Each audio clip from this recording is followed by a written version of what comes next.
welcome to News and Flash column of 17 June 2021. It is presented to you by LawSeco. I'm Ankita Parida. Now let's proceed with this session. Prime Minister to launch customized crash course program for COVID-19 frontline workers on 18 June. As we know, we are facing a crisis of number of healthcare workers.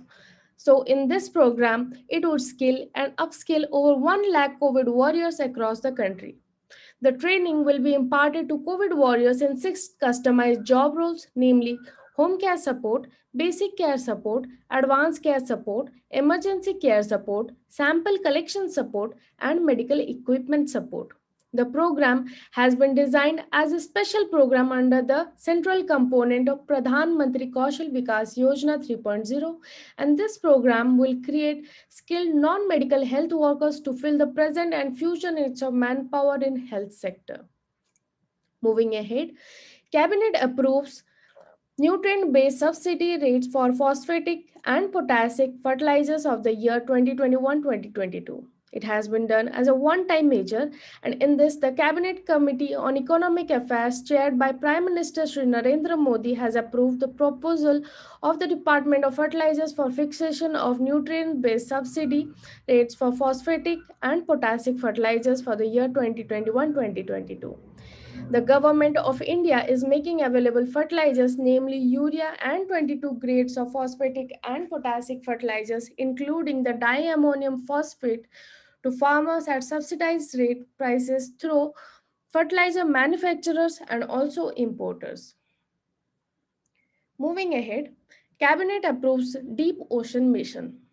It had been a long pending mission which was yet to be approved by the cabinet, and now it is approved by Cabinet Committee on Economic Affairs chaired by the Prime Minister Shri Narendra Modi, and this proposal was given by Ministry of Earth Science on Deep Ocean Mission with a view to explore deep ocean for resources, develop deep sea technology for sustainable use of ocean resources, and this would allow to crew to plunge 6,000 meters into ocean and hunt the floor for precious metals.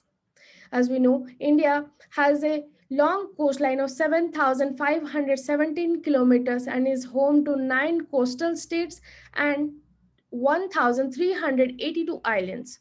So India can very well leverage this resource in a very sustainable way. The Deep Ocean Mission consists of following 6 major components. These are development of technology for deep sea mining and manned submersible. Secondly, development of ocean climate change advisory services, technological innovations for exploration and conservation of deep sea biodiversity, deep ocean survey and exploration, energy and fresh water from ocean, and advanced marine station for ocean biology. Moving ahead, smart enforcement of app for truck to reduce compliance logistics cost. So to reduce logistic costs, the Government of India Department of Commerce Logistic Division has developed IT-based solution for smart enforcement of rules and regulation related to road-based violation by trucks. As we know, the average kilometers that the Indian trucks cover are 50,000 to 60,000 kilometers per year compared to over 3 lakh kilometers in advanced nations such as United States. One of the key reasons for this delay is due to random stoppages for physical checking of vehicles and verification of documents on the road. So, this IT based solution is a smart way to enforce rules and regulation related to road based violation for trucks. So, the key features would be fetching of data related to goods being carried in the truck from the existing GST database and the information related to vehicle from the Vahan database. Secondly, making the data available to enforcement officers on the road in advance of for approaching trucks.